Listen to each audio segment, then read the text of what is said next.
what's up, everybody? It's your boy Aaron Williams, and we are back with another episode of Jump Ball. Big shout out to our sponsor, Grind Mode Apparel, gear made for the ones who wake up early, stay late, and never take shortcuts.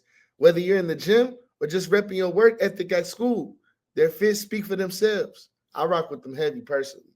But you can go to grindmodeusa.com and use the code JUMPBALL at checkout to get 15% off your first order. Where the mindset. Now, today we're diving into a really interesting topic that's in every gym, every group chat, everywhere in the basketball community for real. And that is the AAU circuit. Is it helping the game or is it breaking it down, making it more diluted? So I posted a poll a few days ago, which allowed for some of our fans in our community to post questions. I'm going to read these off and pretty much talk about it. And we're going to dive into this subject of AAU basketball and how it's hurting or helping the game. So the first question was, for me personally, what was your experience like with AAU growing up? How did it help your development as a player and a person? So growing up, right, my dad was a strong believer in AAU not being beneficial to my game, which was true at the time because I wasn't at a skill level that warranted me to play in the AAU circuit. It would just expose what I didn't know how to do, and it wouldn't make me better as a player. So I spent about 2 or 3 summers from 7th grade to 10th grade and really perfecting my craft in the gym with my dad, with my coaches to really um, perfect what I was flawed in, areas that I was flawed in, which was the basics and the fundamentals at the end of the day. So, in doing that, after I progressed, that's when he was like, okay, I'm going to allow you to play AAU. So, at the time, I tried out for the family, which is a big AAU team out here in Detroit. And I personally thought I had a great tryout, did everything the coach asked me. My dad thought so as well, and all the other coaches. Ends up, I didn't make the cut. And I was really mad about that, which caused a significant decrease in my confidence, honestly. And that was my first encounter with AAU. This is when I was in 7th grade. So this was right before those 3 summers where I did perfect my craft. And I ended up trying out for another team, the Michigan Playmakers, and they allowed me to be on their team. And that program benefited me a lot because during the time I did spend with my dad by myself working on my craft, it was actually not only an AAU team, but a development program, the Playmakers program, which allowed me to get even more practice as well as games on the AAU circuit to, play against the top competition in the state.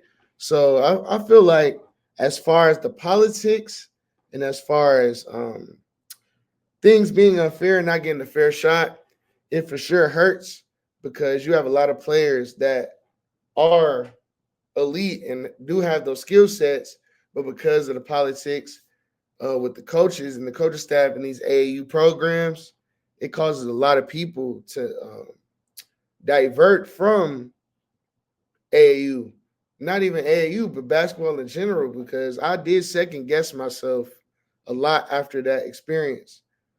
So that really answers that question, and I pretty much hope that um, people going this route really goes to a program that accepts them and embraces them.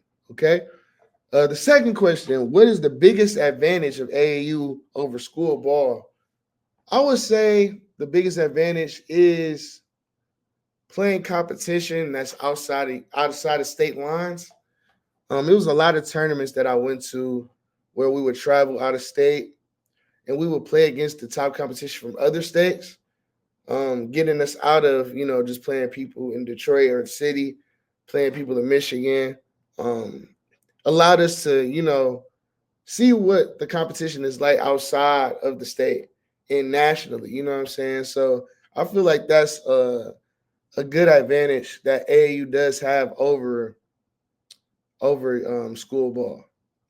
The third question: what is the biggest flaw in the AAU system right now? I feel like kids are playing too many games and not developing their fundamentals. It's like an open run, basically, where you either run into a team that doesn't have any experience, you blow them out, or you run into a team that has all pros and you get blown out. It's kind of like either a false boost of confidence or a false decrease of confidence. You know what I'm saying? Coming from playing these teams in the AAU community, and I feel like the counter of it all is really just not focusing on the AAU games as much, but taking AAU and really allowing it to develop kids fundamentally and building a program, and then allowing them to play games to see where that growth and that progress is at the time. For the next question, how do you think AAU has changed the game for better or for worse? Like I said before, I feel like it's given a false boost of confidence to players who think they're better than they are, and they run into real competition or go to an actual organization, and they're spoiled, honestly, which causes them to be divas because they had everything they wanted on the AAU circuit. The coaches never really developed them. They never really kept it real with them, which causes them to be be ungrateful and kind of spoiled in a sense. So I would say that, and I would also say that AAU has damaged a lot of careers, honestly, and it's a lot of talented individuals because of their failure and their shortcoming in the AAU circuit because of politics. They just give it up entirely.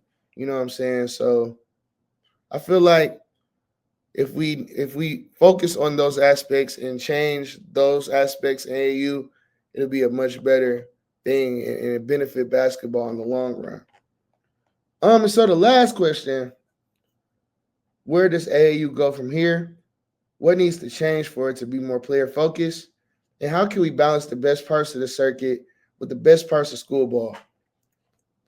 And I feel like it's a simple concept, like I just said. I feel like if we focus on development more and develop a program and keep those programs in sync to where you're automatically feeding this program to this school, feeding this program to that school, keeps it organized, keeps everybody on the same page, builds a program so that people know their roles, they know the people they're around. So it's not just bringing a whole bunch of different people from different districts and then trying to make a super team, and then none of them really know each other, and then they branch off into other teams. I feel like if we focus on that and the development aspect, AAU will be so dope, man. It'll be such a better place than what it is now. You know what I'm saying? Thank you, everybody, for tuning in to the Jump Ball Podcast with Aaron Williams. Make sure you hit that follow on Instagram at Jump Ball Pod. Make sure y'all subscribe to our YouTube channel, Jump Ball Podcast.